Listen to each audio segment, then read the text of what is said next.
네. 자, 또 한번 시작을 해볼게요.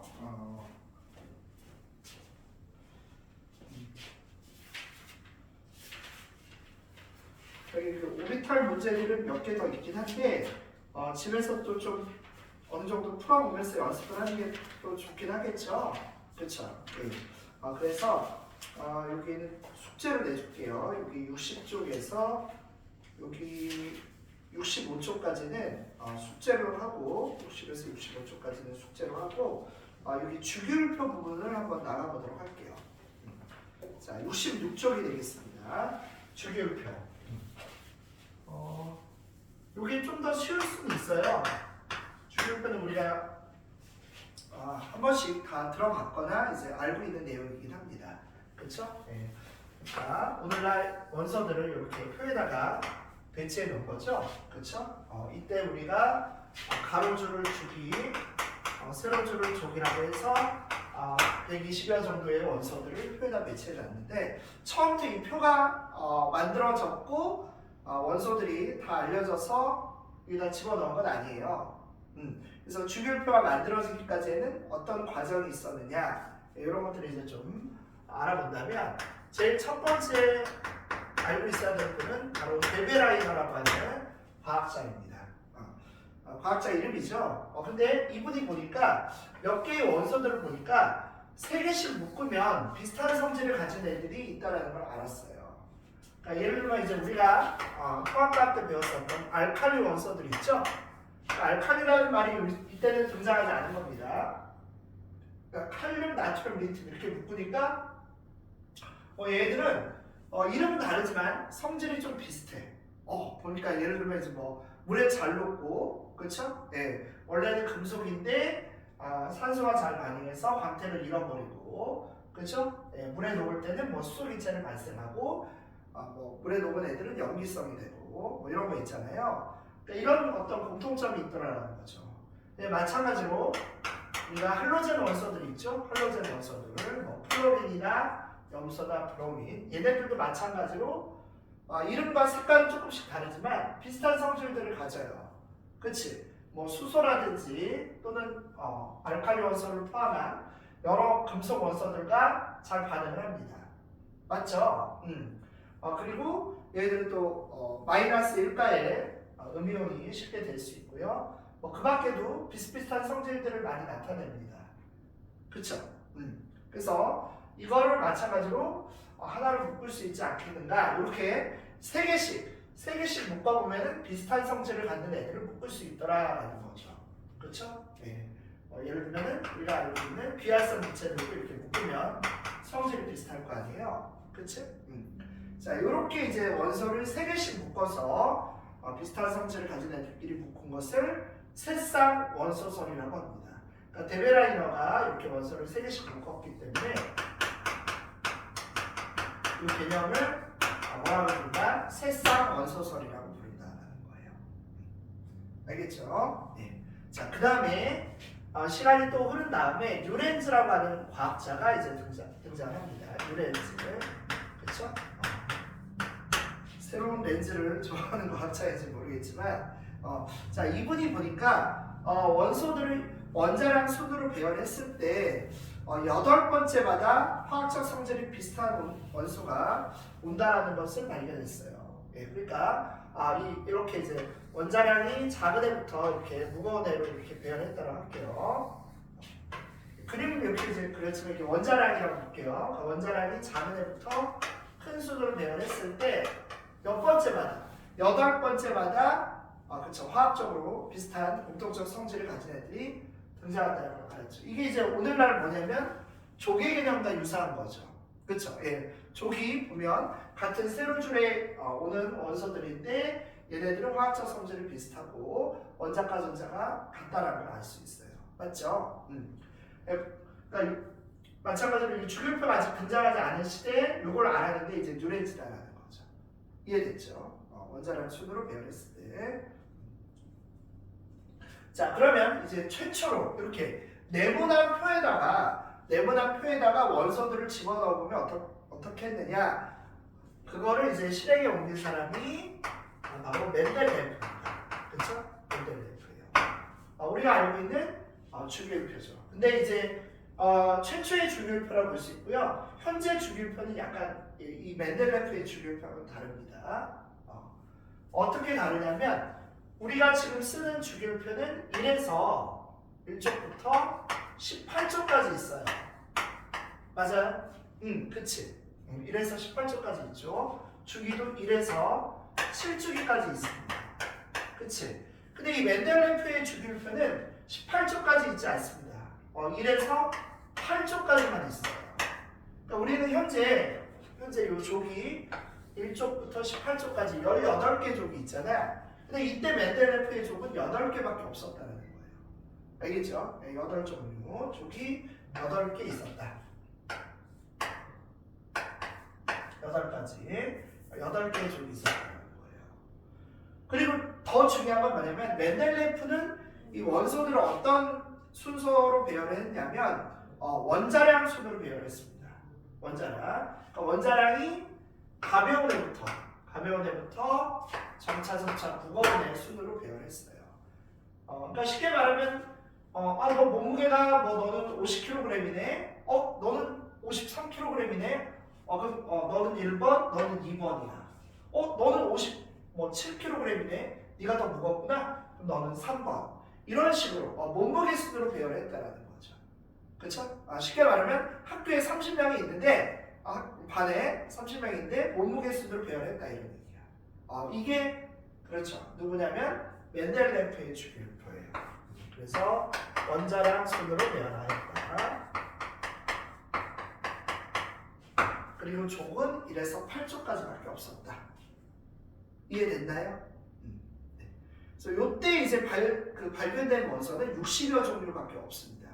현재 주기율표에 있는 원소들보다는 훨씬 적죠. 그렇죠? 현재 주기율표에 있는 원소들은 약 120여 가지 정도 되거든요. 그래서 이때는 아직 좀 덜 발견된 원소들이 많았다라는 겁니다. 그렇죠? 네, 그래서 이 멘델레프는 아직 발견되진 않았지만 이 자리에 어떤 원소들이 있을 거다라고 예상을 했다는 얘기예요. 이해됐죠? 그렇죠? 좋습니다. 이게 1869년이에요. 자, 그러다가 이제 그 기술이 발전해요. 내가 이제 지난 시간에 이야기했었지만 우리 항상 과학계에는 이슈가 있다라고 했잖아요. 빛에 대한 연구가 활발했던 점, 전기에 대한 연구가 활발했던 점. 예를 들면 이제 오늘날은 뭐가 활발한가요? 오늘날은 반도체나 IT, 그치? AI 이게 이제 오늘날의 이슈잖아, 그렇죠? 근데 이제 그 당시의 이슈는 뭐냐면 이게 멘델레프랑 모즐리 사이에 그 당시의 이슈는 뭐가 있었냐면 바로 그 X선이라고 하는 엑스레이라고 우리가 보통 말하는 거 있죠. 병원에 가서 찍는 그 X선에 대한 게 이제 또 그 개발이 됐었고요. 또 한 가지는 바로 뭐냐면 그 방사성 물질들 있죠. 방사성 물질들 이거에 대한 연구가 활발했었던 때예요. 시대적 배경을 얘기하는 겁니다. 자, 어쨌거나 그래서 X선을 알아냈어. X선을 이제 사람들이 이제 알고 있었고요. 이걸 이제 여러 군데 써먹었습니다. 우리가 병원에 쓰듯이. 근데 지금 이 모즐리라고 하는 이 과학자, 그렇죠? 네 번째 과학자죠. 이 모즐리라고 하는 이 과학자는 이걸로 병원에 가서 아이고 어디가 아프십니까 이렇게 쓴 게 아니라 원자에 대해서 이 X선을 사용을 했다는 거예요. 원자에 대해서. 자, 이게 무슨 말입니까?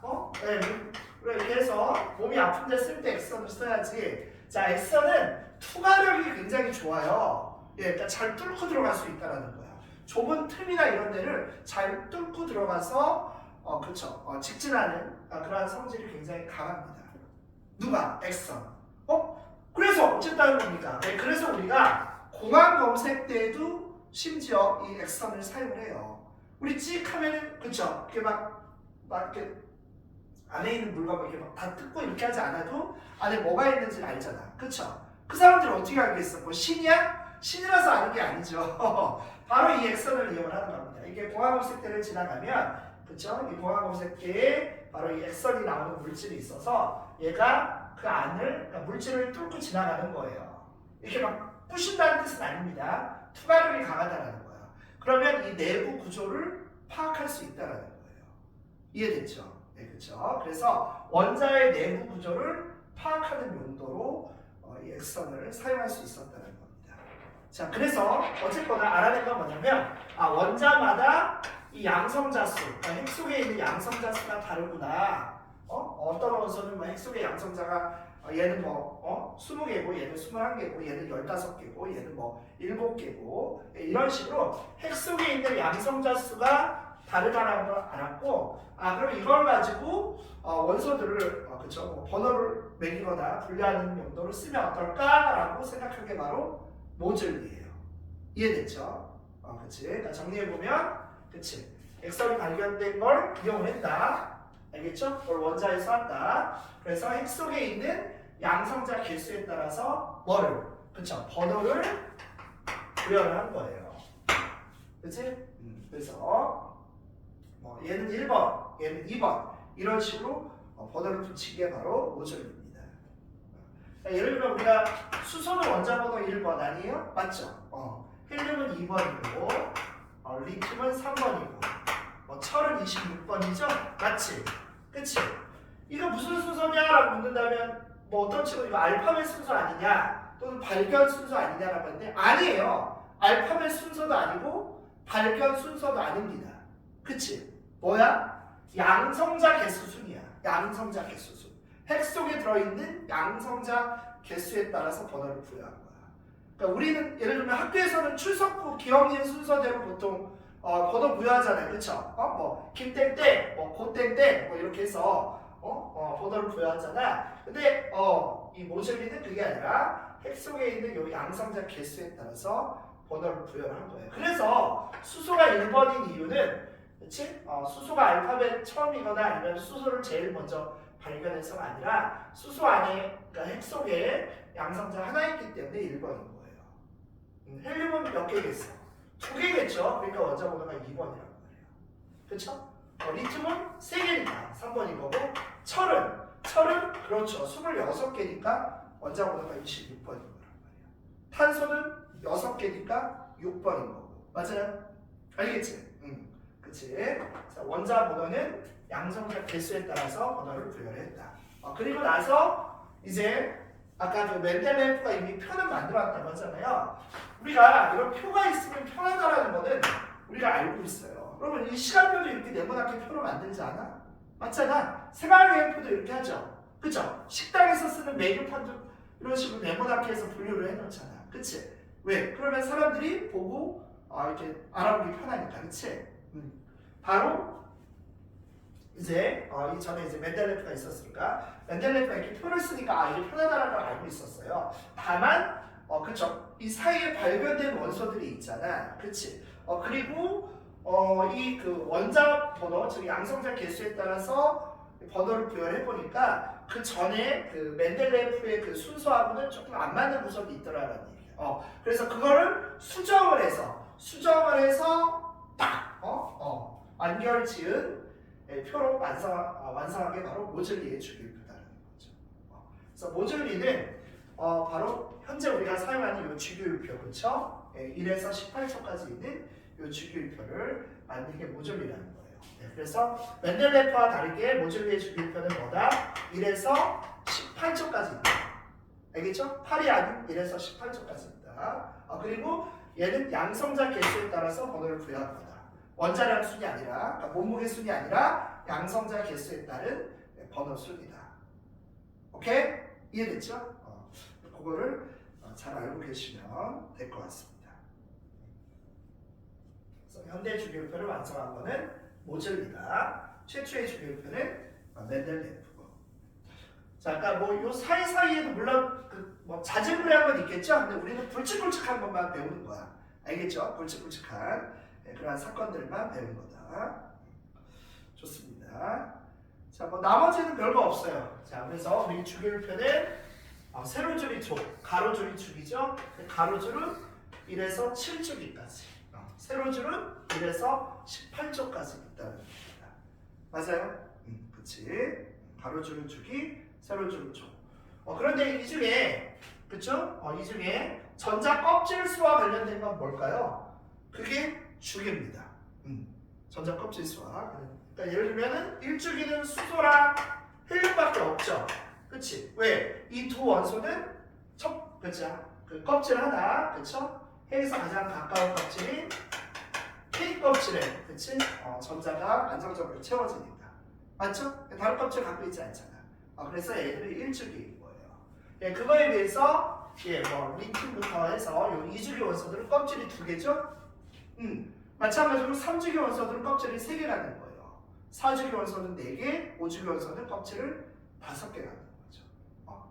좋아요. 그래서 요 주기율표에 있는 요 주기는 그쵸, 그 껍질 수와 일치한다. 이렇게 보시면 되겠습니다.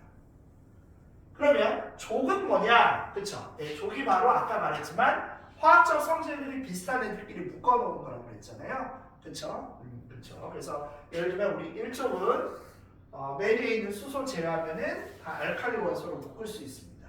맞죠? 18족 원소들은 다 비활성 물체로 묶을 수 있겠고, 그쵸? 17쪽은 할로젠 원소 이런 식으로. 네, 그래서 같은 그쵸, 세로줄에 있는 애들은 족이라고 부르는데 얘들은 왜 화학적 성질이 비슷하냐? 그러면은 바로 이것 때문에 그런 거죠.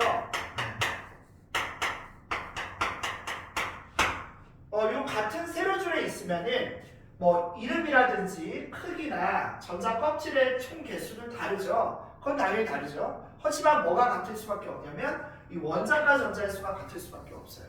맞죠? 1족은 다 원자과 전자가 1개야. 2족은 다 2개고 17족은 다 7개입니다. 그치? 그러면 나머지가 다 다르다 하더라도 이 원자과 전자 수가 비슷하면은 공통적으로 나타나는 성질이 있다라는 거죠. 예. 왜냐면 이 원자과 전자 수가 화학적 성질을 결정하는 데 있어서 지대한 역할을 하니까. 그러니까 이렇게 볼 수 있어요. 우리가 핵 속에는 양성자, 중성자, 전자가 있죠? 그렇죠? 근데 중성자는 전하도 안 띄고 있고 화학적 성질에는 거의 영향을 끼치지 못해요. 그러니까 중성자는 1개 있든 2개 있든 3개 있든 뭐 쟤는 막 한 50개 있든 실질적인 화학적 성질에는 거의 영향을 끼치지 못한다는 거예요. 화학적 성질에 영향을 끼치는 건 이 양성자랑 전자인데 그 중에서도 이 전자의 경우에는 총 개수도 물론 의미가 있고 중요하죠. 그렇지만 이 원자과 전자가 큰 의미와 중요성을 갖는다는 거예요. 왜냐하면 전자가 채워질 때 안쪽은 어때요? 안쪽은 우리가 옥텟 규칙을 지키면서 채워지잖아요. 안쪽에 있는 전자들이 일반적으로 어떤 변화를 주거나 움직이거나 그러기가 어렵습니다. 그치? 근데 바깥쪽에 있는 전자들이 어때? 그렇지. 얘들이 변할 수 있거나 빠져나가거나 이동하거나 또는 결합을 할 수 있는 거잖아. 그치? 그러니까 바깥쪽에 있는 얘네들이 원자과 전자들이 일반적으로 화학적 성질에는 큰 영향을 끼칠 수밖에 없는 거예요. 그래서 같은 세로줄에 있는 애들은 화학적 성질이 유사하다. 이해됐죠? 알겠죠? 좋아요. 그렇게 알고 계시면 될 것 같습니다. 네. 그리고 이 원소를 이제 우리 주기율표상에서 분류할 때는 크게 3개로 분류한다는 거죠. 그냥 크게 2개로 분류하면은 이렇게 분류해요. 금속과 비금속으로. 마치 우리가 생물을 분류할 때 크게 둘로 나눠봐라 그러면은 식물, 동물 이렇게 얘기할 수 있잖아요. 그치? 근데 3개로 만약에 나눠라. 3개로. 그러면 금속과 비금속과 그 사이에 준금속 이렇게 나눌 수 있어요. 네. 금속은 우리가 알고 있는 그 느낌에 있는 금속들이에요. 철이나 알루미늄이나 불이나 마그네슘, 나트륨, 칼륨도 여기에 포함이 되죠. 바로 그렇죠. 네. 원소 상태일 때는 은백색의 그렇죠? 광택을 갖고 전기 전도성이 뛰어나고 일반적으로는 딱딱하고 그렇죠? 네. 밀도가 크고 그렇죠? 네. 두드리거나 구부려서 어떤 모양을 만들 수 있고, 그치? 바로 그 느낌의 원소들이 바로 금속 원소들이에요. 다만 조금씩은 차이가 있죠. 왜요? 우리가 알다시피 알칼리 원소들은 금속 중에서는 비교적 좀 물렁물렁한 편입니다. 그치? 밀도도 좀 작은 편이고, 그리고 예를 들면 수은 같은 애들은 금속이지만 고체가 아니라 액체예요. 그치? 하지만 그런 차이를 좀 제외하고는 나머지는 다 공통적으로 금속이라고 했을 때 떠올리는 이미지가 있어요. 그치? 걔네들이 다 같단 말이야. 그래서 우리가 얘들을 금속이라고 부릅니다. 그 비금속은 뭐냐? 그렇죠. 비금속은 우리가 뭐 여기 주변에 있는 기체들도 대부분 비금속이죠. 그렇죠. 뭐 산소나 질소나 뭐 헬륨이나 수소. 그렇죠? 네, 이런 애들은 어때요? 전기 전도성이 그렇게 좋은 편인가요? 그렇지 않지. 네, 전기 전도성이 별로 좋지 않습니다. 맞죠? 그렇죠. 그리고 금속처럼 대부분 몰려있지 않아요. 즉 고체로 있는 경우가 그렇게 많지는 않죠. 없다는 뜻은 아닙니다. 그렇죠? 고체로 되어 있는 원소들도 있지만 고체가 아닌 원소로 되어 있는 애들도 꽤 있다라는 겁니다. 그렇죠? 액체나 기체로 되어 있는 그런 원소들도 있으니까. 맞죠? 그리고 이 비금속들은 어때요? 전자를 얻기가 더 수월한 애들이죠. 그러니까 전자를 얻었을 때 음이온이 되려고 하는 경향이 더 크다라는 겁니다. 맞아요? 이런 애들이 비금속이지? 그치? 그러면 이 세 번째 말하려고 하는 얘는 뭔가요? 그렇죠. 이름에서 알 수 있듯이 준한다라는 뜻이죠. 준한다라고 하는 거는 약간 못 미치지만 미치지 못하지만 그냥 그러한 어떤 성질을 조금은 갖고 있다. 그런 느낌을 조금 갖고 있다 이런 뜻이에요. 그러니까 금속이라고 말하기는 조금 애매한데 금속의 성질을 조금 갖고 있다 이런 뜻이에요. 그래서 얘네들은 보통 반도체를 만드는 데 많이 쓰입니다. 그치? 금속과 비금속의 경계에 있어요. 그러니까 주로 보면은 여기에 있죠. 부소라든지 정화용, 뭐 붕소, 그렇죠? 붕소는 이쯤에 해당이 되겠죠. 뭐 비소 이런 애들이 여기에 해당이 돼요. 그러니까 14족 근방에 있는 애들이라고 보면 돼요. 딱 14족만 말하는 게 아니라 14족 근방에 있는 애들. 근데 얘네들은 뭐냐면 금속보다는 전기전도성이 떨어져요. 철이나 뭐 불이나 뭐 나트륨 이런 애들보다는 전기전도성이 떨어져. 그런데 비금속들보다는 전기전도성이 좋아요. 그래서 일반적으로는 금속처럼 막 전기전도성이 뛰어난 건 아니지만 그래서 이렇게 어떤 뛰어난 전선을 만들거나 그런 건 어렵지만 반도체는 만들어서 사용이 가능하다는 거죠. 그렇죠? 그래서 통합과학에서 배웠죠, 여러분? 안 배웠나요? 이 규소나 저반유에다가 뭐 예를 들면 13조 원소를 집어넣으면 P형 반도체가 되고, 그치? 규소나 저반유에다가 15조 원소를 넣으면 N형 반도체가 되고. 이거 뭐 학교마다 이렇게 배웠을 수도 있고 안 배웠을 수도 있는데 바로 그렇게 해서 어떤 회로나 칩을 만들어낸 게 바로 우리가 알고 있는 반도체인 거죠. 그렇죠? 네. 다이오드, 트랜지스터를 비롯해서 여러 가지 마이크로칩 그런 거 있잖아요. 근데 그런 거 만들 때 지금 들어가는 이 재료가 되는 애들이 누구예요? 바로 좀 전에 말한 이 준금속 원소들이라는 거야. 알겠죠? 이런 애들이 준금속 원소들이에요. 그러니까 전기 전도성이 얘보다는 떨어지지만 얘보다는 좋은 애들이에요. 그래서 적절히 사용하면 그렇죠? 그 뛰어난 성능을 가진 반도체를 만들 수가 있습니다. 물론 이제 거기에 더 복잡한 이론들이 있겠죠. 화학에서는 그 이론들까지 배우는 건 아니에요. 알겠죠? 좋아요. 네, 그렇게 해서 이제 오늘날 반도체를 만들어서 우리가 사용을 하는 겁니다. 자, 됐나요? 오케이. 자, 여기도 여기 많지 않아요. 문제 몇 개만 풀고 좀 저거 할게요. 자, 어디냐? 여기는 66조, 그렇죠? 네, 66조 234부터 69쪽, 여기는 다 풀어보죠. 뒤에라고 해봤자 많지 않아요. 69쪽에 있는 247번까지 한번 해보죠. 66에서 69쪽까지 한번 풀고 확인을 해볼게요.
여기도 마찬가지로 뭐 알아보기 어렵거나 뭘 물어보는지 모르겠다 그러면은 질문하셔도 됩니다.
어때요? 좀 감이 오나요? 같이 한번 그러면 확인을 해볼까요? 괜찮아요? 네, 같이 한번 확인을 해보고 이해 안 가는 거는 이야기를 해주세요. 자, 234번, 그렇죠? 234번은 1번은 동그라미고요. 2, 3, 4가 X예요. 그러니까 1번만 맞는 설명, 2, 3, 4는 X입니다. A가 거기 수소죠. 참고로 B는 헬륨, 그리고 C는 베릴륨이에요. 거기서 D는 탄소가 되겠습니다. 그 다음에 E는 플로린, 거기서 F는 염소죠. 염소. 그렇죠? F가 염소가 되겠습니다. 자, 여기서는 크게 어려운 부분 없나요? 네. 자, 그러면 67페이지 235번은 3번, 236번에 3번, 237번은 5번과 6번입니다. 두 개죠. 5, 6번이 틀렸고요. 238번은 5번입니다. 이거 다 알칼리 원소들이네요. 239번도 5번입니다. 자, 혹시 여기서 이해 안 가는 부분이 있나요? 뒤에도 확인을 해보죠. 240번은 4번, 241번은 2번, 242번은 2번, 243번에 1번, 244는 3번, 245도 3번, 246은 2번, 247은 1번이에요. 그러니까 보통 이 정도가 학교 시험 난이도라고 생각하시면 됩니다. 물론 뭐 선생님에 따라서 이것보다 좀 더 쉽게 낼 수도 있고 이것보다 조금 어려울 수도 있지만 이게 이제 어떤 평균적인 난이도라고 보시면 돼요. 자, 여기서 혹시 이해 안 가거나 어떻게 접근해야 되는지 모르겠다 있을까요? 얘기해 보세요. 243번. 네, 좋아요. 네, 거기서 이제 A가 수소죠. 그쵸? 네, 그리고 B는 리튬이고, C는 탄소고, D는 산소고. 네, 이런 부분들을 먼저 알고 계셔야 되는데, 여기서 비금속 원소. 네, 비금속 원소는 C랑 D랑 E랑 F죠? C가 뭔가요? 네, C가 탄소죠. D가 산소고요. 네, 그리고 E는 플로린, F는 여기서 아르곤이죠. 그래서 이 네 개의 원소들이 비금속입니다. 그러니까 가에 해당하는 것은 네 종류예요. 거기 수소도 있군요. 가에 해당하는 것은 수소도 비금속이니까. 그래서 여기 수소, 탄소, 산소, 플로린, 아르곤 5종입니다. 그러니까 가는 5종이에요. 그 다음에 나는 홀전자수가 홀수다라고 했죠. 홀전자수가 홀수이려면 1 아니면 3이어야 돼요. 맞죠? 네, 홀전자수가 1 아니면 3이어야 되는데 A랑 B는 홀전자수가 둘 다 하나씩이죠. 하나씩. 그 다음에 E가 홀전자수가 하나예요. E가 아니 3개죠. 3개 미안해요. 예, 그러니까 요거는 세 종류가 있는데 바로 수소랑 리튬이랑 그 다음에 인이죠. 그쵸? 예. 세 종류. 왜 세 종류냐면 수소랑 리튬이랑 인 얘들은 홀전자가 1개. 이것도 1개죠? 얘는 3개예요. 홀수여야 되니까 1 아니면 3이어야 되겠죠? 그래서 세 종류가 되겠습니다. 그치? 이걸로 말하면 A, B, E가 되겠죠? 여기서 A, B, E가 여기에 해당이 됩니다. 이거는 A, C, D, E, F 이렇게 되겠고요. 자, 마지막으로 세 번째 거는 바닥 상태에서 전자가 들어있는 p 오비탈 수가 홀수다 라고 했죠? 그렇죠? 네. 자, p 오비탈 수가 홀수다. 그러면 전자 매치를 한번 해볼게요. 그래야지 이제 좀 정확하게 알 수 있으니까.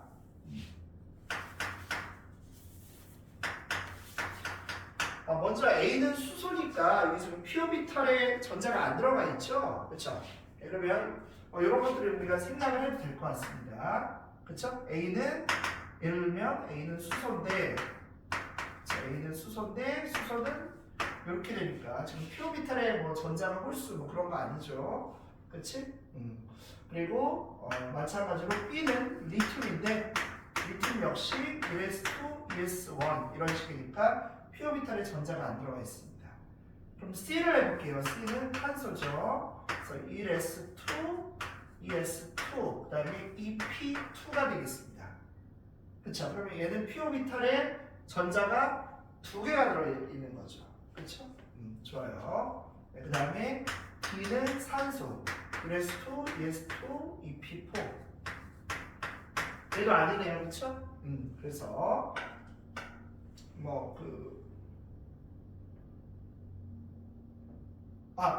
근데 여기 미안해, 잘못 보겠네요.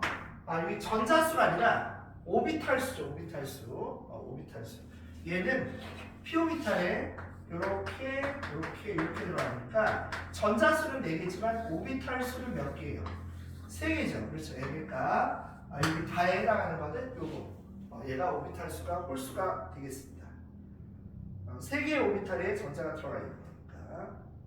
그렇죠? 좋아요. 네, 그러면 이제 E는 어떻게 될까 한번 해볼게요. E는 이제 인인데 ES2, ES2, EP6. 인이 15번이에요. 15번. 그렇죠? 네. 자, 그래서 3S2, 3P3가 되겠습니다. 그렇죠? 그러면 여기에 지금 3개의 오비탈의 전자가 다 채워져 있고요. 이렇게 되니까. 그렇죠? 그리고 여기는 훈트 규칙에 따라서 이렇게 채워져 있습니다. 자, 그래서 이 문제가 헷갈릴 수 있는데 전자의 수가 아니에요. 오비탈 수. 하나, 둘, 셋, 넷, 다섯, 6개입니다. 그렇죠? 예, 그러니까 오비탈의 수는 6개인 거죠. 그렇지? 예, 바닥 상태에서 전자가 들어있는 p 오비탈 수. 전자의 수를 말한 게 아니라 오비탈 수는 그렇죠. 하나, 둘, 셋, 넷, 다섯, 6개예요. 요것만 보고 얘가 3개니까 홀수다라고 생각하기 쉬울 수 있어요. 근데 아니죠. 오비탈 수가 6개입니다. 이 문제가 좀 학생들이 많이 틀렸을 가능성이 있네요. 낚이기 쉬운 문제입니다. 그래서 요 다에 해당하는 거는 한 종류. 그렇죠? 요 D 한 종류밖에 없습니다. 다에 해당하는 게 요거 한 종류.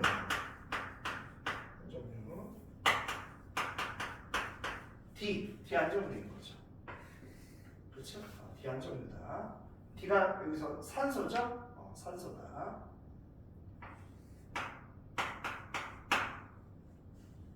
그럼 이걸 벤 다이어그램으로 그렸을 때 가는 지금 기억에 해당이 되는 거. 이걸 또 나타내 본다면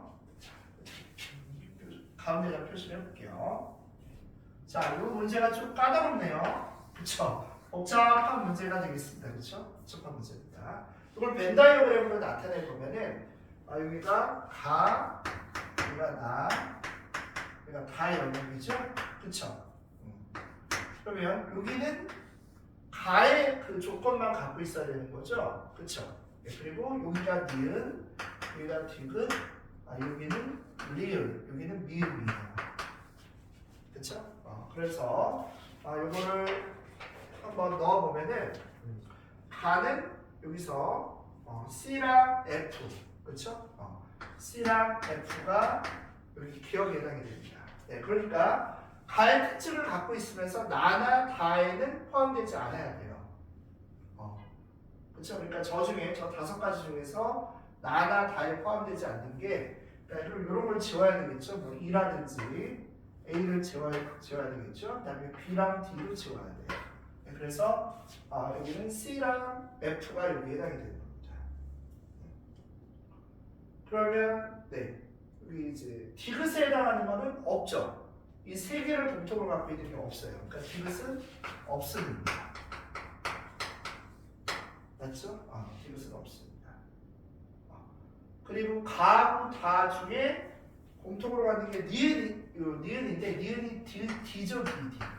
그러니까 여기에다 해당하는 건 D 한 종류입니다. 니은은 D죠. 니은은 D다. 산소. 그다음에 이제 리을은 여기 나에만 해당이 되는 거죠. 다른 거에는 해당이 안 되고 나에만 해당하는 건 B가 있네요. 리을은 B다.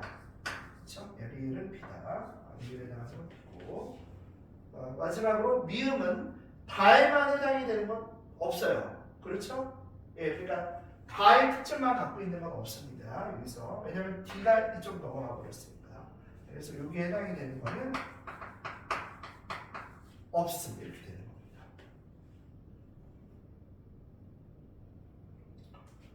이 문제가 좀 난이도가 있었을 거라고 봅니다. 이게 내 생각에 이게 중이 아닌데 상인데, 그치? 예, 왜냐면 낚일 만한 요소들이 많아요. 그러니까 뭐 이것 자체가 어렵다라기보다는 이거를 하는 도중에 그렇죠? 우리가 틀리기가 쉽습니다. 그걸 또 벤 다이어그램으로 나타내야 되잖아요.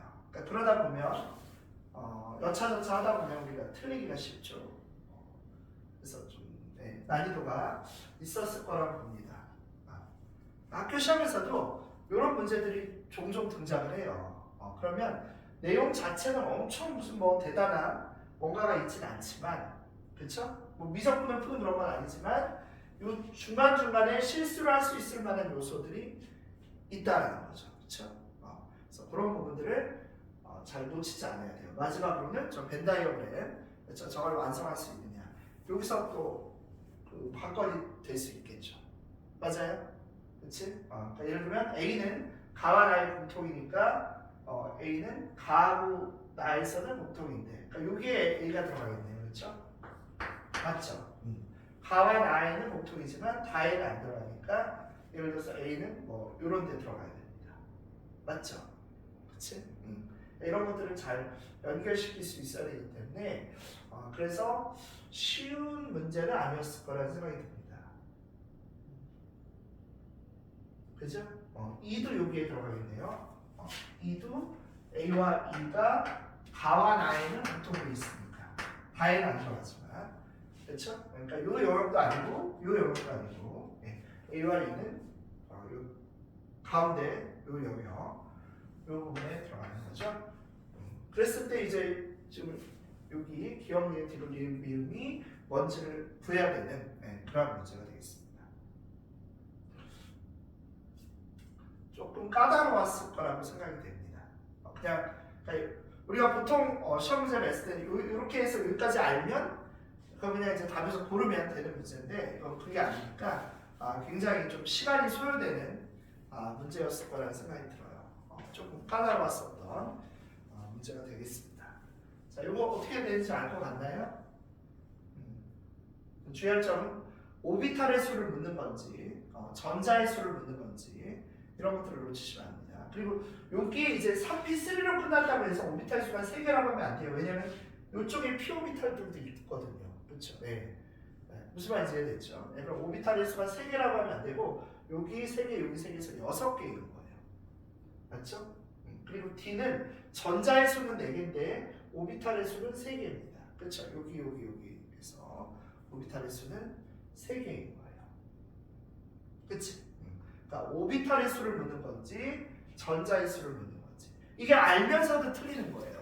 이게 알면서도 틀리는 거기 때문에 굉장히 우리한테 주는 충격이 띵하죠. 아예 몰라서 그냥 이거 내가 진짜 몰라서 틀렸고 그냥 뭐 어차피 생각을 안 했다 그런 생각 없는데 이렇게 풀었는데 막 이렇게 보면 막 이상해. 내가 생각한 거랑 답이 안 맞아. 이제 그런 어떤 얍삽함, 우리가 보기엔 얍삽함이죠. 저들이 보기에는 노련함을 갖춘 문제예요. 이런 것들을 잘 골라내야 될 필요가 있습니다. 학교 시험에서 분명히 이제 몇 문제 정도 나오거든요. 나오기 때문에 이런 것들을 잘 해결할 수 있으면 좋을 것 같습니다. 그러니까 이런 것들이 이제 그 고득점을 바르는 그런 향방이 될 수 있어요.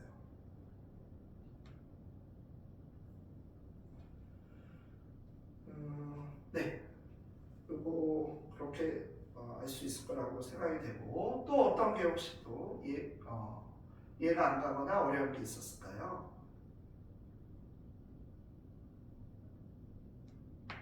얘기해 보세요. 혹시 다른 건 괜찮았어요? 그래요? 좋아요. 오늘도 원래 테스트를 보려고 했는데 오늘도 테스트 보려면 좀 시간이 안 될 것 같아요. 뭐 15분 만에 테스트를 보기는 어려울 것 같고 저거는 우리 뭐 목요일도 있고 금요일도 있으니까 그 중에 하루 잡아서 뭐 한 40분 정도는 시간이 소요돼요. 막 그 5분 10분 만에 풀 수 있는 문제는 아니라서 그래서 목요일이나 금요일 날 보도록 하고 지금은 조금 문제를 조금 더 풀고 끝내도록 할게요. 그게 나을 것 같습니다. 그렇죠? 예. 자, 여기 우리 오비탈 문제 중에서 앞에 좀 과제로 내줬고 그냥 안 하는 게 좀 있잖아요. 그걸 좀 하도록 하죠. 아까 우리가 59초까지 풀었나요? 맞아요? 예. 그리고 여기 60쪽 있죠? 예, 60쪽. 예. 일단 60쪽 한 페이지만 한번 해볼까요? 시간이 얼마나 소요될지 몰라서 60쪽을 한 다음에 같이 한번 확인을 해보죠.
네.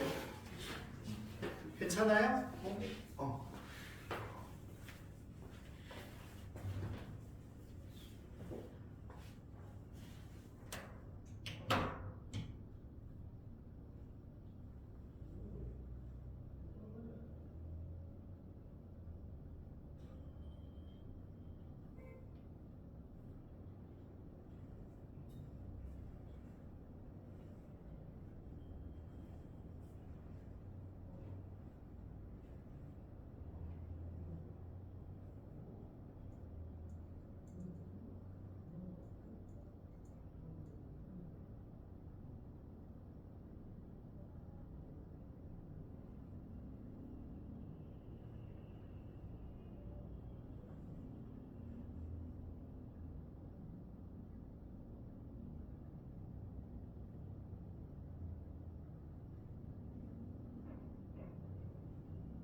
자, 어때요? 여기 60페이지 풀어봤어요? 아하.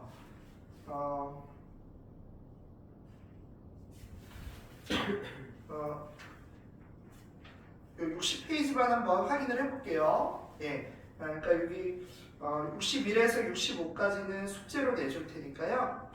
숙제로 내줄 테니까 60에서 61쪽만 한번 확인을 해볼게요. 여기 60쪽만. 자, 210번은 3번이 답이에요. 그쵸? 그 다음에 211번은 5번, 212번은 3번, 213번은 4번이 답이에요. 예. 자, 어떤가요? 좀 풀만했나요? 아니면 여기서 혹시 좀 이해가 안 가거나 어려운 게 있나요?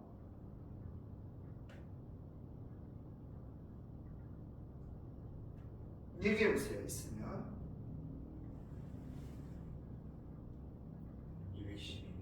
212번. 네.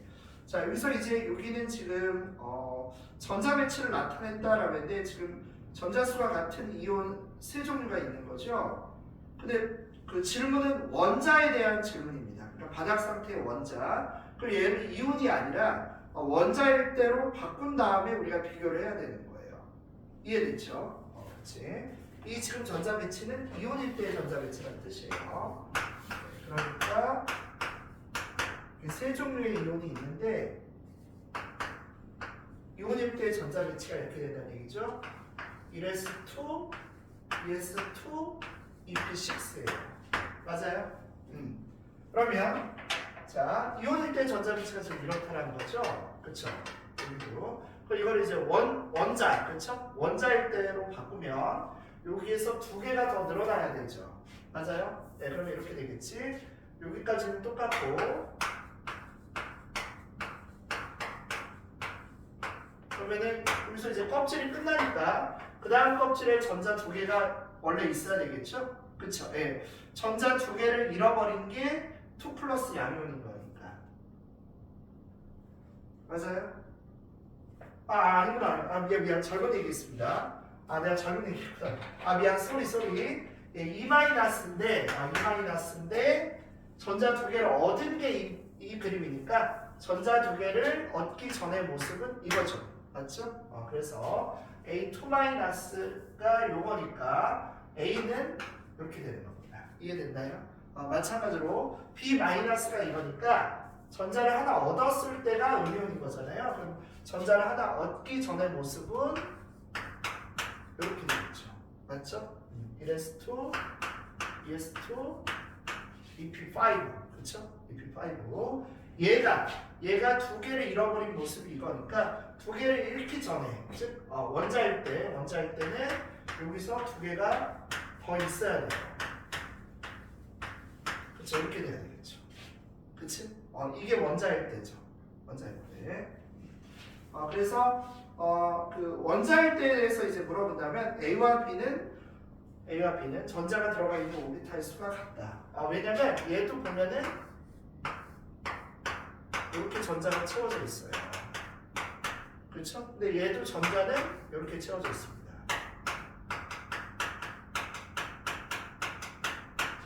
물론 전자의 총수는 다르죠. 종류는 다르지만 오비탈의 수로 같으면 오비탈의 개수로 말한다면 얘도 p 오비탈의 3개, 얘도 p 오비탈의 3개가 들어가 있으니까 오비탈의 수가 동일한 거죠. 그렇죠? 그렇죠. 쌍으로 되어 있는 그런 말이 아니잖아요. 그냥 전자가 들어있는 이라고 했으니까. 전자 여기, 얘도 여기, 그러니까 다 똑같이, 그렇죠? p 오비탈 PZ까지 다 들어가 있는 거란 말이에요. 그 다음에 A와 C는 홀전자 수가 같다. 얘는 홀전자 수 몇 개냐면 요게 짝짓지 않은 게 홀전자 수죠. 그래서 홀전자 수를 이야기한다면 홀전자 수 A 몇 개? 2개다. 근데 얘는 홀전자 수가 없어요. 얘는 홀전자 수 빵입니다. 왜냐면 3s2는 이렇게 들어가 있어야 될 거 아니에요. 그래서 얘는 홀전자 수가 빵이에요. 얘는 홀전자 수 6개 있네요. 그렇죠? 6이니까 얘는 홀전자 수가 1개가 되겠고요. 그렇죠? 이렇게 되는 거죠. 얘는 홀전자 수 없죠? 없으니까 0. 그러면 A와 C는 홀전자 수가 같은 게 아니라 안 같죠? 얘는 2개고 얘는 빵이니까. 그다음 세 번째 원자과 전자가 들어있는 원자과 전자. 원자과 전자는 얘는 두 개가 원자과 전자예요. 그렇죠? 얘는 6개, 얘는 7개죠. 그렇죠? 그러니까 원자과 전자 수로 본다면 원자과 전자 수가 얘는 6개, 얘는 7개, 얘는 2개인 거죠. 맞죠? 그러면 원자과 전자가 들어있는 오비탈의 주양성자 수는 주양자 수. 그러면 얘는 2주기, 얘는 3주기니까 얘가 그렇죠. 양자 수가 더 큰 게 맞죠? 맞잖아요. 얘는 2주기 원소고, 그렇죠. 이 원자과 전자는 다 그렇죠. 예, 두 번째 껍질까지 채워져 있는 거죠. 근데 얘는 세 번째 껍질의 전자가 채워져 있는 거잖아요. 그렇지? 그러니까 비역과 디귿이 맞는 거죠. 이 앞에 있는 숫자가 주양자 수를 의미하는 거니까. 그렇죠? 그래서 이 A와 B는 2주기, 즉 주양자 수가 2까지 전자들이 채워져 있는 거고, 원자과 전자도 마찬가지겠죠. C는 3주기, 그렇죠? 3주기가 원자과 전자들이 들어가 있는 껍질이다. 맞아요? 그래서 기억 디귿이 답이 되겠습니다.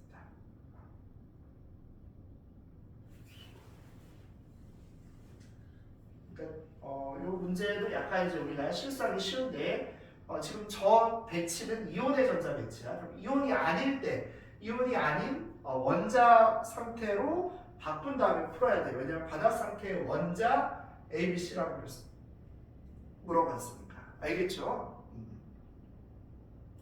이온이 아닌 원자의 전자 배치는 바로 이렇게 돼야 되겠죠.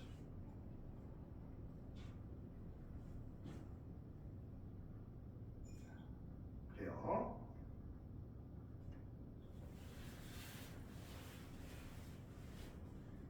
그러니까 이거는 아까 말했지만 전자가 들어가 있는 오비탈 수는 지금 같은 겁니다. 그렇죠? 꽉 차 있느냐 그걸 물어본 게 아니잖아요. 그렇죠? 전자 여기 다 들어가 있으니까 전자가 들어가 있는 오비탈 수는 얘가 제일 물론 많죠. 여기 3s까지 들어가 있으니까 이 둘은 오비탈의 수는 같다는 얘기야. 그렇죠? 전자가 들어가 있는 오비탈의 수는 같아요. 다만 짝지은 그 오비탈의 수는 그러면 얘가 더 많은 거죠. 얘는 짝지지 않고 있잖아요. 얘는 짝지은 거고, 그렇지? 뭐 그런 차이도 있습니다. 근데 여기서는 뭐 짝지은 걸 물어본 게 아니기 때문에 오비탈 수는 양쪽이 같은 겁니다. 전자의 수는 얘가 더 많은 거고, 그렇죠? 예, 좋아요. 또 혹시 이해 안 가거나 질문 사항이 혹시 있을까요? 그러니까 여기는 이렇게 좀 어렵진 않지만 이렇게 해보지 않으면 또 헷갈릴 수 있는 부분들이 있습니다. 그렇죠? 여러분들 느끼겠지만 복잡한 어떤 수식은 없지만 이걸 이렇게 해보지 않으면은 우리가 혼동을 유발할 수 있거나, 그렇죠? 금방 안 떠오르는 것들이 있을 수 있다는 거예요. 그러니까 눈으로만 이렇게 슬쩍 하려고 하다가는 이게 함정에 걸릴 수 있어요. 그렇죠? 그러니까 그런 부분들 잘 신경을 쓰신다면 이렇게 엄청 어렵진 않아요. 그렇죠? 엄청 어렵진 않으니까 괜찮을 거예요. 네. 이거 오늘 한번 좀 이해됐나요? 그래요. 자, 그러면 뭐 다른 질문이 없으면 그래요. 고생하셨고 오늘 여기까지 하고, 그러니까 61에서 65초까지는 숙제로 내줄게요. 숙제로 내줄 테니까 거기를 좀 풀어보시고, 이 오비탈과 관련된 거는 그 우리 목요일이죠. 목요일이고 또 금요일도 있구나, 그렇죠? 여하튼 그때 내가 조금 더 문제를 연습할 수 있는 거를 좀 더 갖다 주도록 할게요. 지금 교재에 있는 걸 조금 더 풀어보는 게 나을 것 같으니까요. 네. 자, 좋아요. 그러면은 고생하셨어요. 네. 자, 벌써 시간이 이렇게 금방 지나갑니다. 그렇죠? 네, 되게 빨리 지나가죠. 네, 그래요. 네. 그래서 오늘은 여기까지 하도록 하겠습니다. 네, 그래요.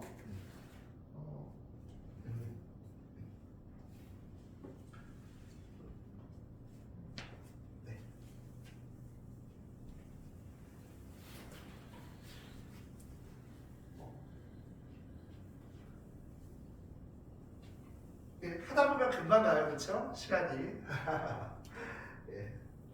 좋아요. 그렇게 하고 그래요. 조금 쉬었다가 이제 현석이는 이제 그 안 한 부분, 그리고 이제 못한 부분이나 이런 부분들을 이제 하도록 할게요. 네. 그래요.